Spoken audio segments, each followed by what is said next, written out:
The Reds' win streak is snapped. Now we have to ask the question, are we worried? We're going to talk about it on today's Locked On Reds.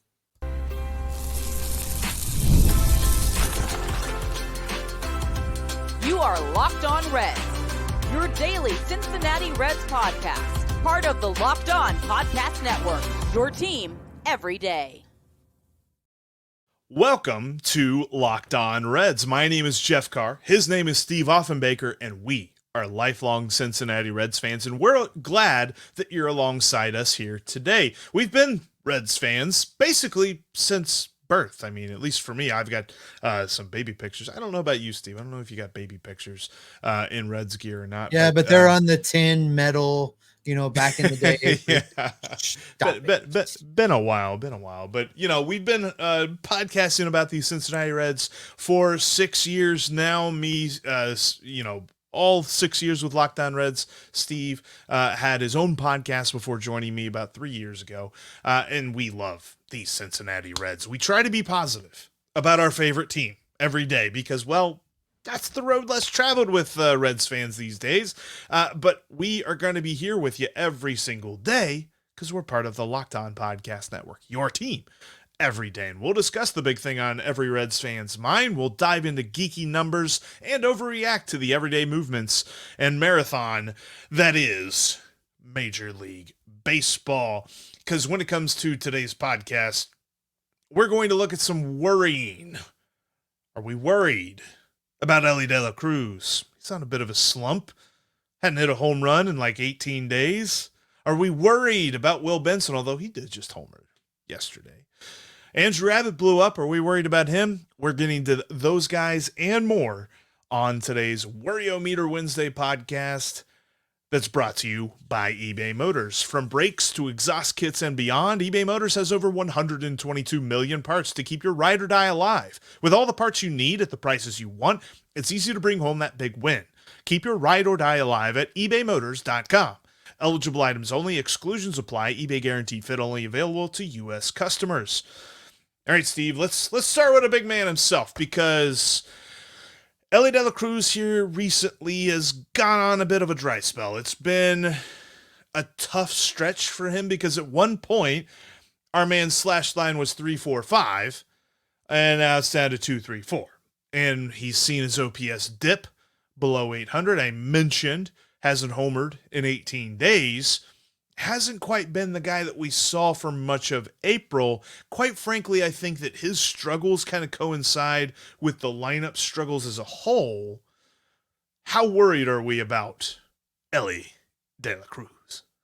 Well, his struggles coincide when everybody else quit hitting. There's nobody to protect him in the lineup, and everybody stopped pitching to him. That's when his struggle started. The fact of the matter remains, Jeff, that right now his OPS plus is still 125. He, as slumpy as he is right now, is still 25% better than league average. I'm not worried about Elly. The baseball season is a marathon. We talk about this all the time. There's ebbs, there's flows. There's going to be times where Elly does Elly things and we're all jumping up out of our recliners and screaming our heads off. And there's going to be times like this where he has a 1-for-4 day. And listen, that's not a bad day. That's an okay day. In Major League Baseball, 1-for-4, you go out there, you do that game after game after game. Everyone's telling you how good you are. So no, I'm not worried about Elly. When the rest of the lineup heats up and people are back into more natural positions in the lineup where he has some protection around him and pitchers are forced to at least pretend to pitch him something he can hit, then he's going to go on one of those Elly style runs. And we won't be having this conversation. And the other part to remember about this, because I saw some folks that were talking about things like, oh my gosh, like I'm really starting to feel like he is just not the guy again. And it's like, dude, he's 22. He's going to do this where we will see the highest of highs and we're going to see the lowest of lows. And to his credit, the lowest of lows had not been a whole lot of strikeouts. I think that we overweigh strikeouts to Elly De La Cruz. Like when Elly De La Cruz strikes out, it feels like 2 strikeouts for any other player. Just because there's this thought in the back of our minds of, oh, he strikes out too much. That's his kryptonite. If he strikes out, he's going to be horrible. So when he strikes out, that's worse than anyone else striking out. That's not the same thing. And honestly, there's been some strikeouts where it's strikeouts looking. You can see him working through the at-bat. You can see him extending the at-bat. He's not getting cheated. There's never been an at-bat, or there's not been an at-bat here recently that I've looked at and said, yeah, Elly really wasn't in that. That really wasn't something that Elly was gonna get at any point. I feel like every single at bat he's in him, and even last night his outs were loud outs, hard hit outs that found gloves. So I'm with you. I'm not worried about, like, if we're the worry meter's 1 to 10, or Joey Votto to Aristides Aquino. I'd say he's right there next to Joey Votto, like a 1. Yeah, I'm not worried. Yeah, I'm not worried at all about Elly right now. He does strike out a lot. That's part of his game. It's fine. He doesn't lead this team in strikeouts. Somebody else does that. He's 11% better than the next guy in OPS plus. So he is the best player on the team still, with the strikeouts and with this little slump that he is in. Everybody just needs to take a breath and let Elly be Elly. You had a great segue there, Steve, because let's talk about Will Benson. He leads the team in strikeouts. He leads the team in strikeouts. And for all of the bloviators about the batting average, and oh my gosh, how many guys on this team are they starting that are hitting below 200? He is still hitting below 200. And he has, he hit that home run yesterday. It was nice to see. It was a laser, really good hit. Very nice, clean, quick swing through the zone. Was able to end Kyle Gibson's no-hitter. Yeah, Kyle Gibson at one point had a no-hitter against us. Go figure. Just helping out AARP, I guess. That's something to that.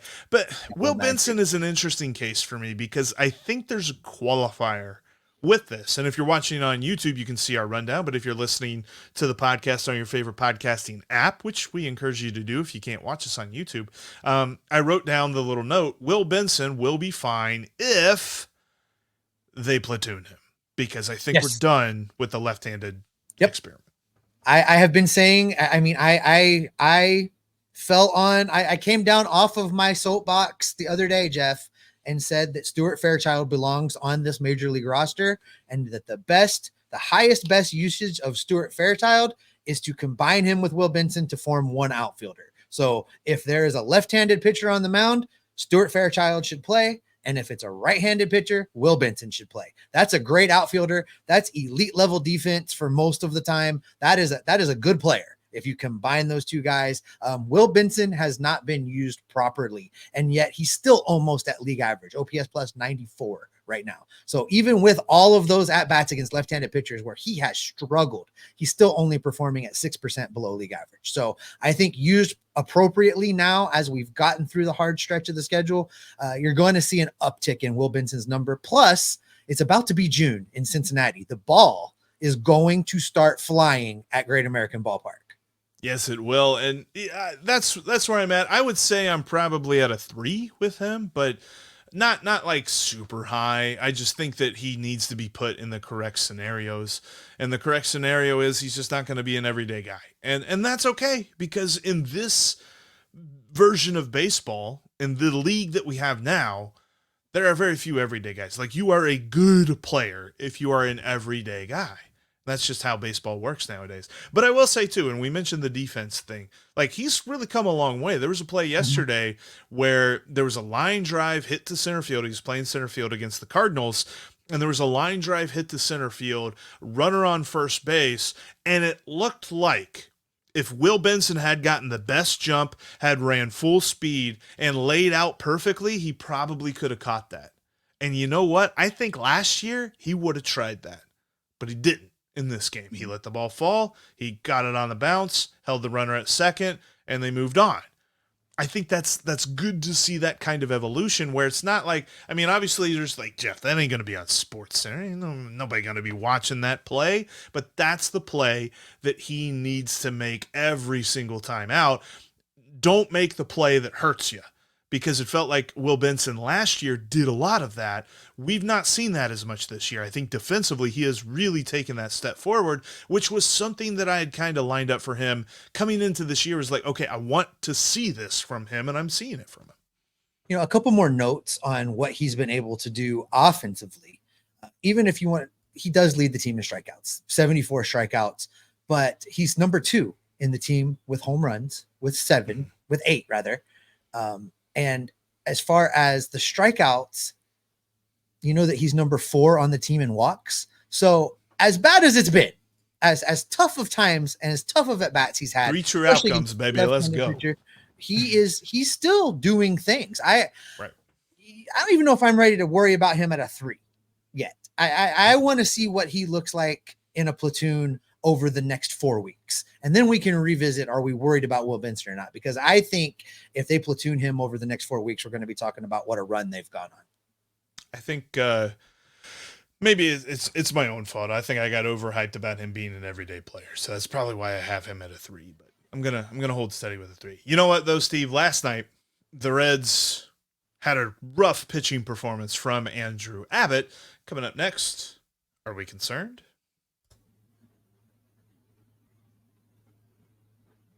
Passion, drive, and patience. The formula for winning championships is also what keeps your ride or die alive. eBay Motors has everything you need to maintain your vehicle and level it up to peak performance. Superchargers, roof racks, exhaust kits, LED headlights, and so much more. Whether you're into speed, power, or style, eBay Motors has you covered. With over 122 million parts for your number one ride or die, you'll always find exactly what you're looking for. And with eBay Motors Guaranteed Fit, your part is guaranteed to fit your ride every time, or you get your money back. Because with eBay Motors, you're burning rubber, not cash.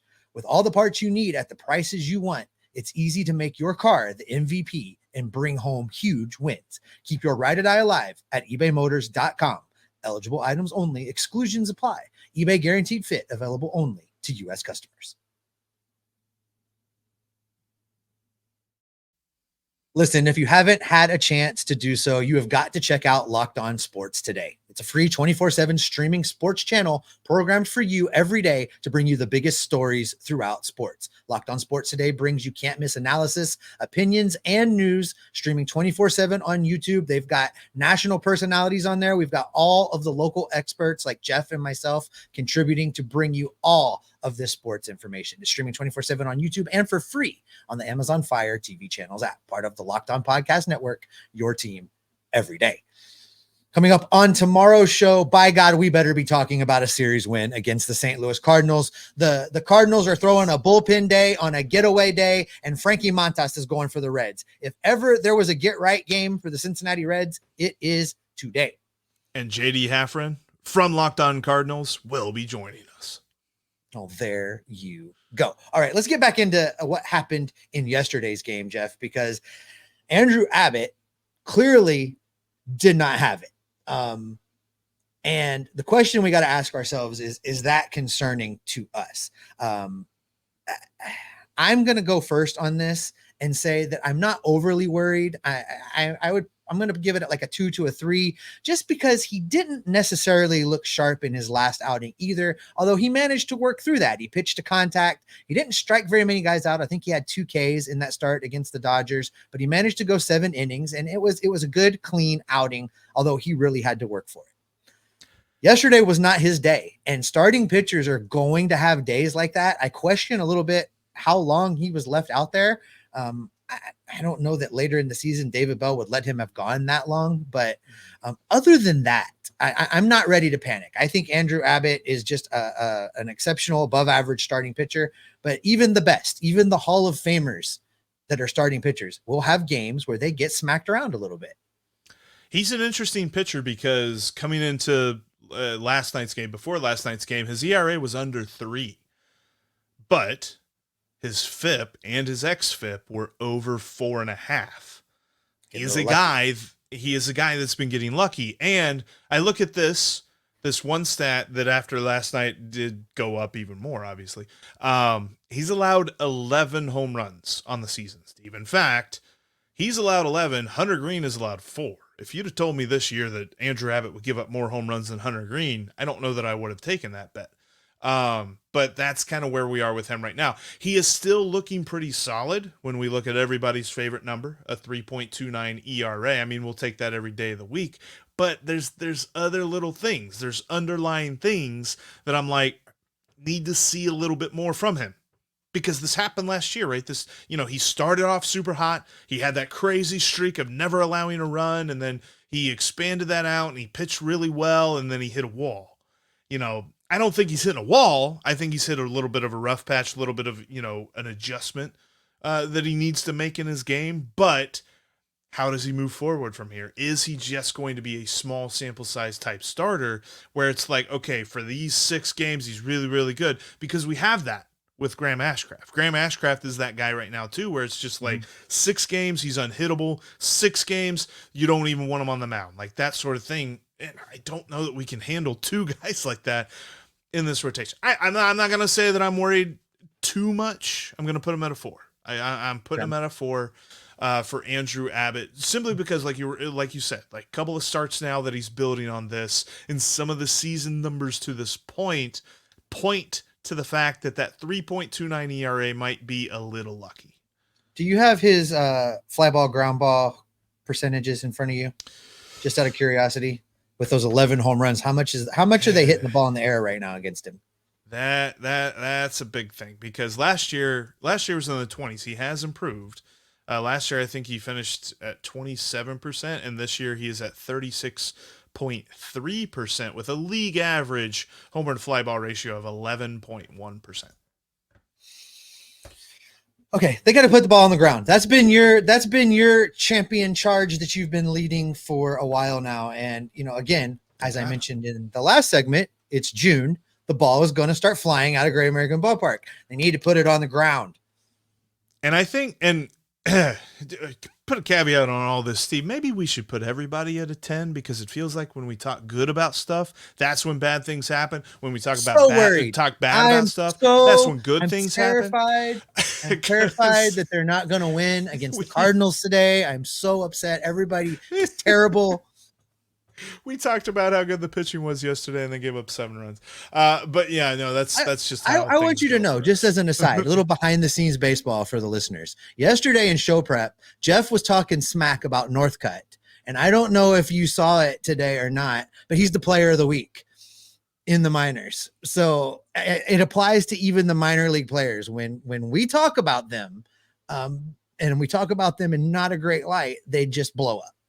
Yeah, it's things like that. And quite frankly, we're not negative people, so we just can't really tap into that and go crazy. I'm going to tell you this though, Steve, and I do want to shout this out, because we didn't shout it out in the first segment whenever we were talking about hitters, but a guy that we had in the worry-o-meter when we first did this, Jeimer Candelario. And we ain't worried about nothing, because ever since you talked bad about him, he's been going crazy. You're welcome. And to your credit, you told me to wait a minute, because he was May, and sure enough, he took off. Yeah, he's looked really good. He had a couple of games where he was out of the lineup earlier in the week with the stiff neck, but I retract my worry. I am not worried about him. He's a 0 on the worry meter for me right now. There's one other guy, and he's going today. You know what? I don't think I'm worried about Frankie Montas, but I think there's a caveat to that. Kind of like there was a caveat to Will Benson. There's a caveat to the worry-o-meter when it comes to Frankie Montas. We'll talk about that coming up next. I always tell you about the Elly parlay whenever it comes to FanDuel and making a couple of bucks on the Reds' performance. But here recently, the Elly parlay has been taking some hits, so we're going to look at something else. By the way, new users can go to FanDuel.com/lockedon, and any winning $5 bet will get you $150 in bonus bets. You can check out everything. They've got the NBA playoffs going on. I know the Wolves just extended the series for one more game with the Mavericks, and the Celtics are sitting there waiting on whoever's going to win that one. The NHL is going crazy. The Rangers and the Panthers are tied. So much to jump into over at FanDuel, but I'm looking today, if you catch this before the game starts, I know it's an early start time here on Wednesday, Wednesday afternoon. But I'm hitting the over on runs scored for the Reds. I think they're getting back. They're going to jump up on this Cardinals bullpen and get the win today. So take the over on total runs for the Reds over at FanDuel. And again, that's FanDuel.com/lockedon. New users, $5 winning bet gets you $150 in bonus bets. FanDuel is America's #1 sportsbook. You can catch every pitch for the Reds' hometown broadcast with SiriusXM. Just download the SXM app and search the word Reds. Plus, for written content about your Cincinnati Reds in between episodes, you can check out CincinnatiRedsTalk.com. I'm writing over there. Got a lot of stuff that I've written over there. Coming out today, actually. There's a quick article explaining that Scooter Gennett is going to be at the Reds Hall of Fame and Museum today before the game, signing some autos a week away from that anniversary.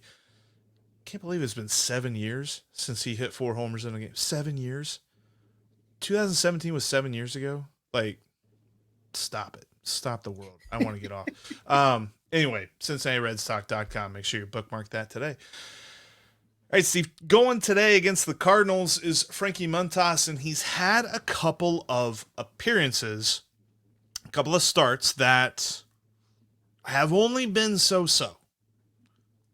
Quite frankly, you could probably argue that they've been bad. We need to kind of qualify what we're expecting out of Frankie Montas, though, because when he was signed, the Reds gave him a 1-year prove-it deal.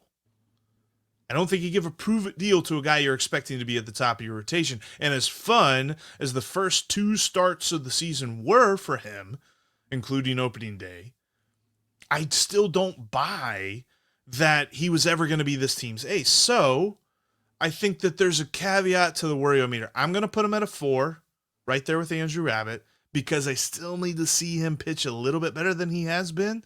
But to say that I would be more worried than a 5 on him would be that I had higher expectations for him, and I still thought he was always going to be like one of the middle to bottom of the rotation type guys for this team.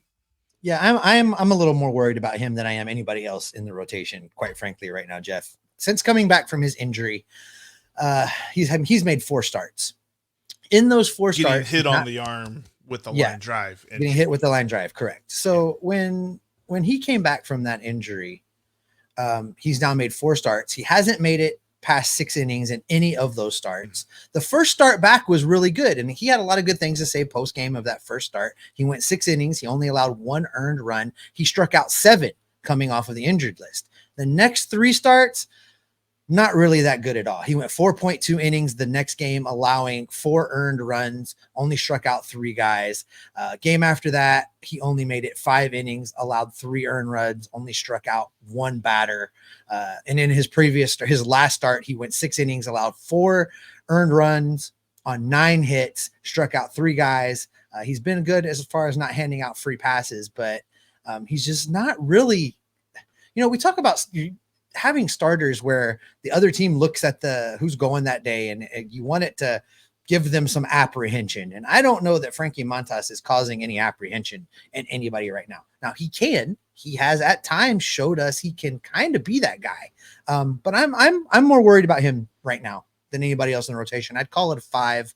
I'm going to need to see him get it reined in as far as allowing runs and maybe being a little bit more pitch efficient. And then I'm going to need to see it consistently. Because like I said, he showed us flashes. He showed us that he does at times have the ability to pitch that way. But he needs to be that guy every 5th day. You said it, pitch efficient. That's something that we've seen in the last 3 starts where he's given up the runs, where it's like he gets to 2 strikes on guys without a problem, and then he's not able to drop that splitter in as an out pitch, or he doesn't work his slider in as an out pitch. It's like he can't quite locate it where he wants it.